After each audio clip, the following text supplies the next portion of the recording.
आप देखते होंगे कि जिन लोगों को भारत की प्रगति अच्छी नहीं लग रही है, जिनको ये सब अच्छा नहीं लगता है, वे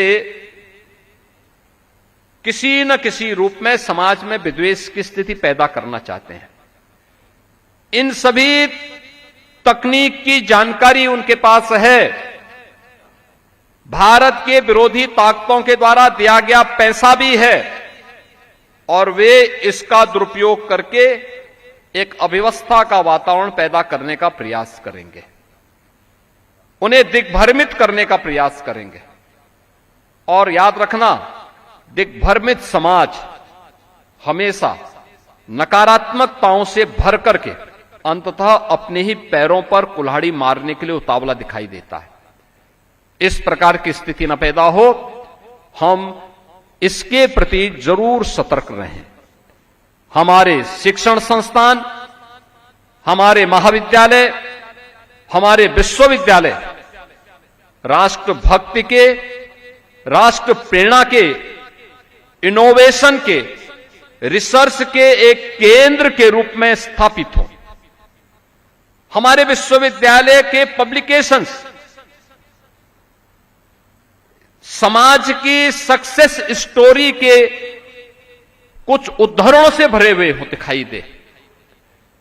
हमारे यहां पर जो कुछ भी हो वह लोगों के लिए, वर्तमान के लिए और भावी पीढ़ी के लिए एक प्रेरणा हो, एक आदर्श हो।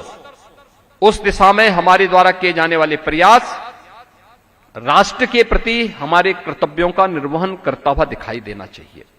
और अगर हम करेंगे तो वर्तमान भी और भावी पीढ़ी भी बड़ी श्रद्धा और बड़े सम्मान के साथ आपको स्मरण भी करेगा, आपके प्रति कृतज्ञता ज्ञापित भी करेगा।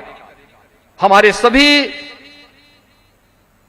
शिक्षकों को इस दिशा में अपने इस प्रयास को और मजबूती के साथ आगे बढ़ाने की आवश्यकता है। स्वाभाविक रूप से याद रखना, जब भी भारत सही दिशा में अपनी यात्रा को आगे बढ़ाया है, तब भी विदेशी हमले प्रत्यक्ष और अप्रत्यक्ष रूप से होने प्रारंभ हुए। याद रखना, भारत पे हमले होने कब से प्रारंभ हुए? जब भारत का स्वर्ण युग था।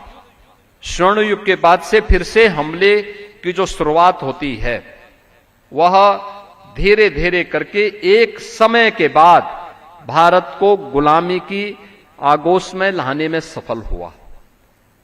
फिर से भारत के खिलाफ ये किसी भी प्रकार की विदेशी षड्यंत्र हो या अंदर से होने वाले षड्यंत्र जो फिर से भारत को विघटन की ओर ले जा रही हो, भारत के अंदर अव्यवस्था पैदा करने का प्रयास कर रही हो, ऐसे किसी भी षड्यंत्र के खिलाफ हमारे शिक्षण संस्थानों को खड़ा होना पड़ेगा।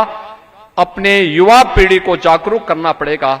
छात्र छात्राओं को एक मार्गदर्शक के रूप में सही मार्ग का अनुसरण करते हुए राष्ट्र प्रथम भाव के साथ उसे एक सन्मार्ग की ओर अग्रसर करने के लिए तैयार होना पड़ेगा। अगर यह कार्य हमारे शिक्षण प्रशिक्षण संस्थान कर पाएंगे तो यह देश के प्रति हमारी अमूल्य सेवाएं होंगी। और मैं आह्वान करूंगा अपने उच्च शिक्षण संस्थानों से कि इसकी शुरुआत आप सबको नए सत्र में अभी से प्रारंभ करनी है।